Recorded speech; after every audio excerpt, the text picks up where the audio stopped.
नमस्कार। Janaki FM 106 megahertz Janaki समाचार में अपने के स्वागत है। अनिल सा सुनल जाओ समाचार।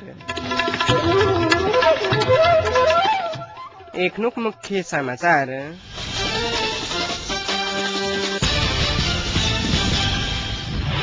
माओवादी के गृह मंत्रालय द का प्रधानमंत्री कोनो गलती नहीं कहने सिंचाई मंत्री महासेठ के कहब सभासद द्वय के 14 दिन थुना में राखक लेल विशेष अदालतक आदेश। नेपाल कम्युनिस्ट पार्टी क्रांतिकारी माओवादी वैशाख 30 आ 31 गते मिथिला आ भोजपुरा संघीय राज्य बंद करक आह्वान। संघीय लोकतांत्रिक मधेसी मोर्चा शीर्ष नेता द्वारा निर्णायक आंदोलन करक देलक चेतावनी। आ जम्मू काश्मीर में 100 से अधिक आतंकवादी घुसपैठ करक प्रयास भ रहल भारतक गृह मंत्रालय कहब।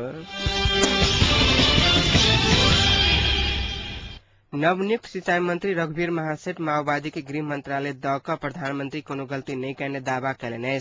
रिपोर्टर्स क्लब नेपाल आयोजना के साक्षात्कार कार्यक्रम में सिंचाई मंत्री महासेठ कहलेन पार्टी के काज पार्टी करत मुदा सरकार के की कैल जा विषय में निर्णय प्रधानमंत्री करता। वही विषय के लका प्रधानमंत्री के पार्टी कार्यवाही करत विषय में हल्ला मात्र रहल कहित ओ प्रधानमंत्री के कोनो प्रकार के कार्यवाही नहीं है दावा करें। पार्टी केंद्रीय कमेटी पहिने जेहन अही बेर से हो पार्टी अध्यक्ष के प्रतिवेदन पारित हाथ दावा करें।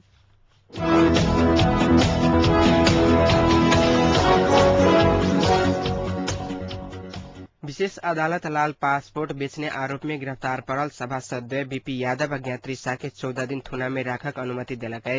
अख्तियार दुरुपयोग अनुसंधान आयोग सभासद द्वय के म्याद बढ़ावक लेल विशेष अदालत लगल छल।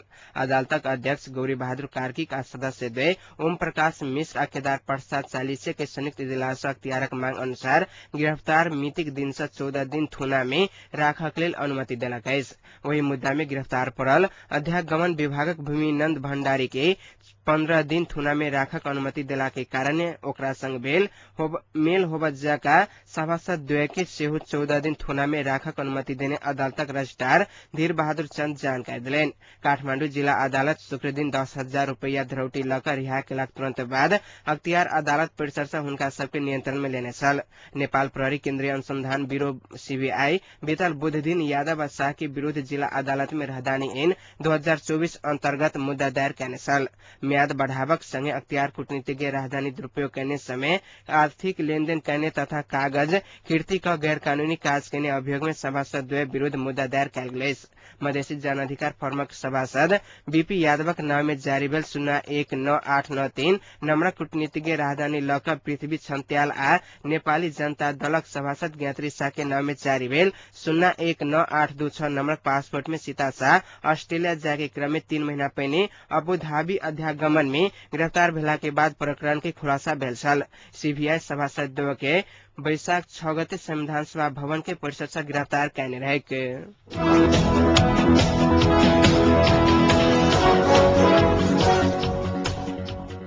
किसान सब जेठ 14 में किसान सबके मांग संबोधन नहीं कैलक त संविधान नहीं बनलक बातचीत बुझत जोगर कारण देव नहीं सकल त काठमांडू में अन्न आपूर्ति में रोक लगावक चेतावनी दिलक।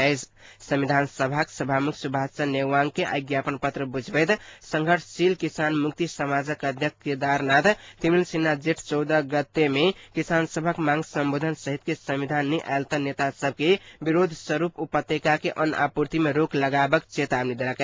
विभिन्न राजनीतिक दल सब संग आबद्ध किसान सब गठन करने समाज न्याय लेखिए लगला के कारण संविधान में किसानक हक सुरक्षित करक मांग करे सभामुख के 19 सूत्री ज्ञापन पत्र बुझलक।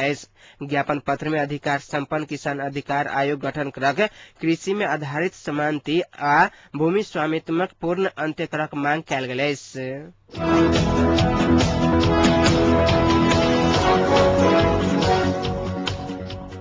नेपाल कम्युनिस्ट पार्टी क्रांतिकारी माओवादी वैशाख 30 आ 31 गते मिथिला आ भोजपुरा संघीय राज्य बंदक आह्वान कैलक।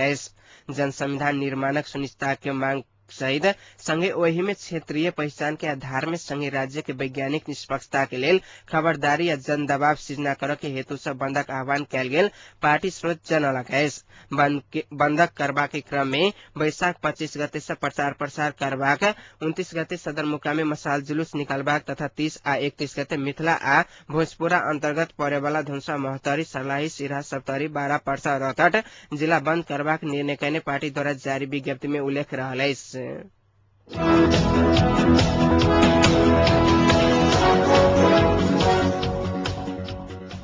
प्रधानमंत्री झलनाथ खनाल अति कम विकसित देश समेत खाना तथा ईंधन के अभाव आ आर्थिक संकट के कारण समस्या सब भरल बतौलनि। विश्व के अति कम विकसित देश सबके संसदीय मंचक बैसार के आई टर्की के इस्तानबुल में संबोधन करते प्रधानमंत्री खनाल एहन बात बतौलनि। प्रधानमंत्री खनाल परंपरागत आ नया चुनौती सबके सामना करते नतीजा मुखी परिणाम के लिए ऊपर का स्तर के विश्व साझेदारी की आवश्यकता रहल बतौलनि। आम जनता के हित आ जीवन स्तर सुधारक लेल जनप्रतिनिधि के महत्वपूर्ण भूमिका हेबाक प्रधानमंत्री खनाल बतौलनि।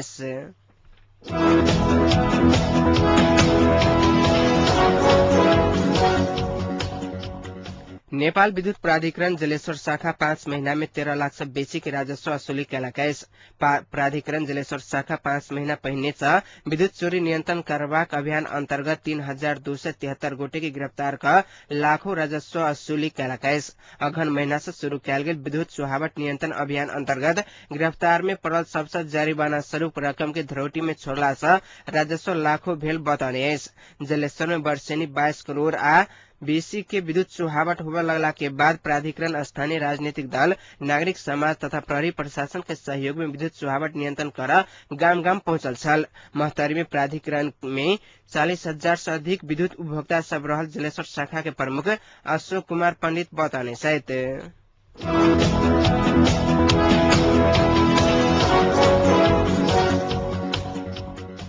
संयुक्त लोकतांत्रिक मधेसी मोर्चा शीर्ष नेता सब निर्णायक आंदोलन करक चेतावनी दिलनि। मधेसी जनता अखन शोषित अछि उल्लेख करैत अपन अधिकारक लेल मधेसी समुदाय आंदोलन करत मधेसवादी दलक नेता सब बतौलनि। कंचनपुरक भीमदत्त नगर में आई आयोजित एक कार्यक्रम में मोर्चा के नेता सब मधेसी जनता अपन अधिकार ल क छोड़त दावी केलनि। मधेसी जन अधिकार फोरम लोकतांत्रिक के अध्यक्ष विजय कुमार गसेदार कहलनि से मधेसी के अधिकार काट क 2/3 बहुमत के नाम पर घोषणा कैल गेल संविधान मधेसी जनता के मान्य नहीं हेतु। संविधान सद्भावना पार्टी के अध्यक्ष राजेंद्र महतो मधेसी जनता संघ विगत में कैल गेल समझौता कार्यान्वयन नहीं कका राजनीतिक बेईमानी कैल गेल आरोप लगलनि। शासक वर्ग 2 से 40 वर्ष धरि मधेसी में फूट करा कर शासन कर रहल अछि उल्लेख करैत कहैत आंदोलन मार्फत अधिकार प्राप्त करबा लेल देश ठप करक महतो चेतावनी दिलनि।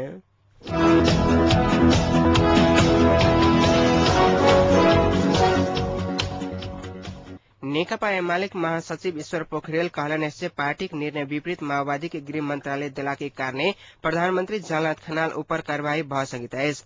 पार्टी निर्णय विपरीत जाय वाला अध्यक्ष तथा प्रधानमंत्री के नसिहित अथवा कार्यवाही के विषय में पोलिट ब्यूरो के बैसार निर्णय करते पोखरेल बतौलनि। सचिव विष्णु पौडेल के गृह मंत्री बनाबक केंद्रीय कमेटी के निर्णय के विपरीत प्रधानमंत्री खनाल माओवादी नेता कृष्ण बहादुर महरा के गृह मंत्री बनाने कैद महासचिव पोखरेल असंतुष्टि व्यक्त कलनि। विराटनगर में पत्रकार सबसे बातचीत करित पोखरेल कहलनि से शांति प्रक्रिया निष्कर्ष पर नहीं पहुंच सुरक्षा संबंधी मंत्रालय माओवादी के नहीं देबाक पार्टी के निर्णय छल। विगत के निर्णय लागू हेबाक चाहे पार्टी के अडान यथावत अछि हुनकर कहब छलनि।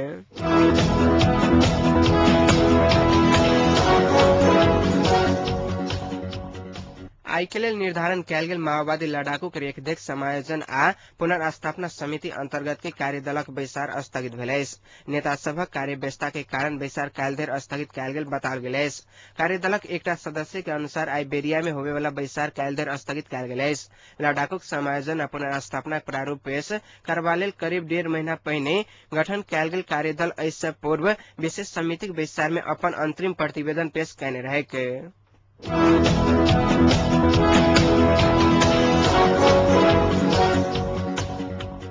सूचना तथा संचार मंत्री अग्नि सापकोटा कहलनि से जेठ 14 गते से पहले राजनीतिक दल सबके संविधानक एकीकृत मसौदा बुझा देबाक चाही।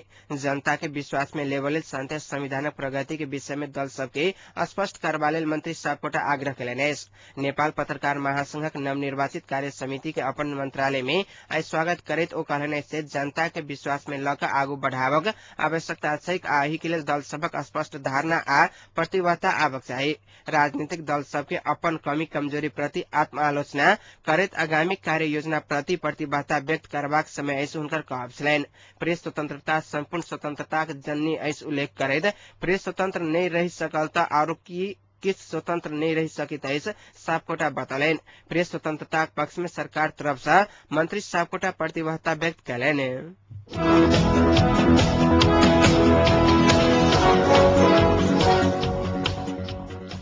एकीकृत नेकपा माओवादी सचिव सीपी गजुरेल संक्षिप्त रूप में जारी होने वाला संविधान अपना सबके मान्य नहीं हाथ बतौले।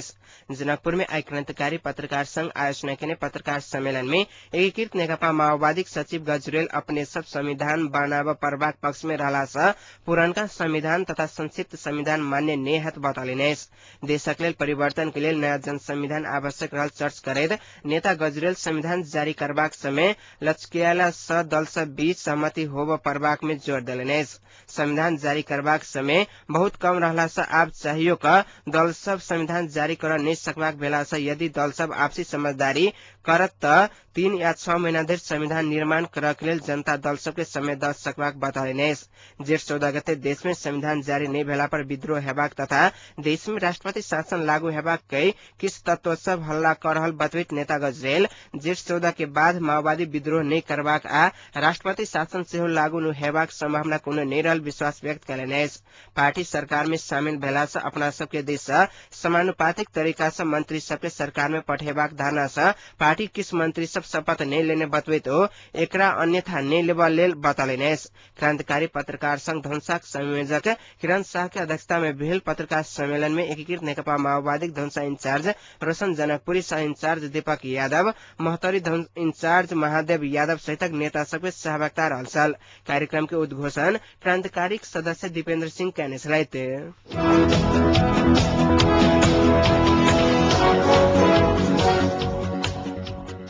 अब अंतर्राष्ट्रीय समाचार। मिस्र के प्रधानमंत्री एसाम सराफ कहरा में मुस्लिम आ ईसाई सबके बीच चलल खूनी दंगा के विषय में चर्चा करबा लेल कैबिनेट के आपत विचार बजौलने। दुनू पक्ष बीच चल रहल दंगा नियंत्रण करबाक लेल सेना से पठाओल गेल अंतर्राष्ट्रीय समाचार एजेंसी जनलक। अखन धरि एहि दंगा में 10 आदमी के मृत्यु भ चुकल अछि त 100 से अधिक आदमी घायल भ गेल। एकटा ईसाई महिला धर्म परिवर्तन क क इस्लाम स्वीकार क लेला के बादो ईसाई धर्मावलंबी सब द्वारा वही महिला के नियंत्रण में राख के लेल खबर बाहर आला के बाद काहिरा में दंगा शुरू भेल। फरवरी महीना में राष्ट्रपति होस्नी मुबारक के लखता पलटल के बाद मिस्र में ईसाई आ मुस्लिम बीच झड़प होइत आयल।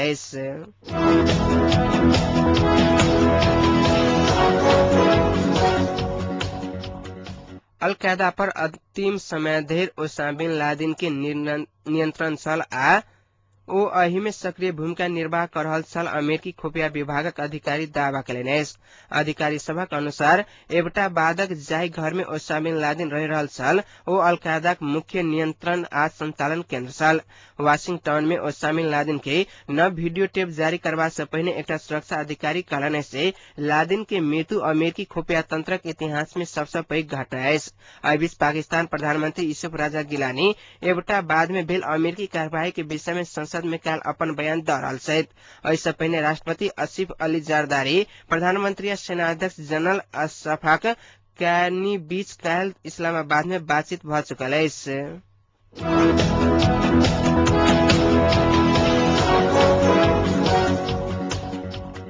जम्मू कश्मीर में 100 से अधिक आतंकवादी घुसपैठ करक प्रयास कर रहल भारतक गृह मंत्रालय जनौलक अछि।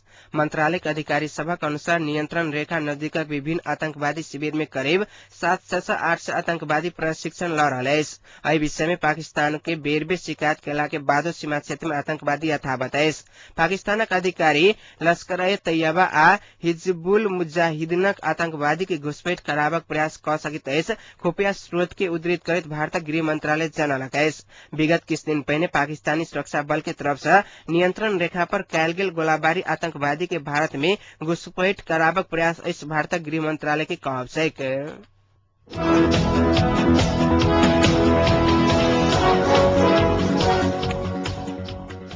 आब जनकपुरक तापक्रम। अखन जनकपुरक तापक्रम 35 डिग्री सेल्सियस रहल अछि।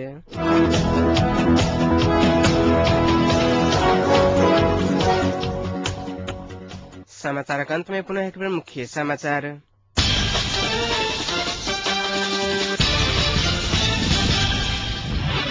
माओवादी के गृह मंत्रालय द का प्रधानमंत्री कोनो गलती नहीं कहने सिंचाई मंत्री महासेठ के कहब सभासद 2 के 14 दिन थुना में राखक लेल विशेष अदालतक आदेश। नेपाल कम्युनिस्ट पार्टी क्रांतिकारी माओवादी वैशाख 30 आ 31 गते मिथिला आ भोजपुरा संगे राज्य बंद करक आह्वान। संयुक्त लोकतांत्रिक मधेसी मोर्चा शीर्ष नेता द्वारा निर्णायक आंदोलन करक देलक चेतावनी।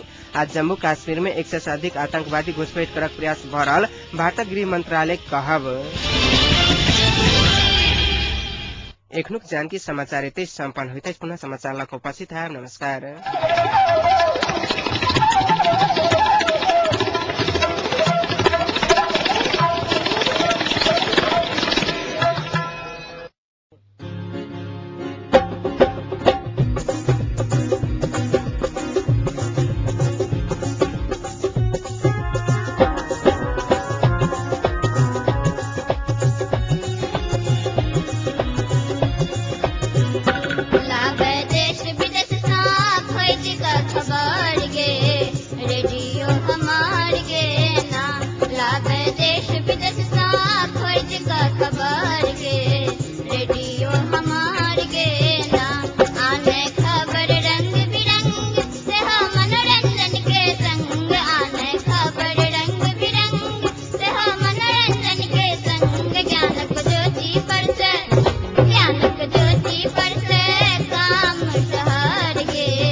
मिथिलांचलक गर्व जानकी FM 106 मेगाहर्ट्ज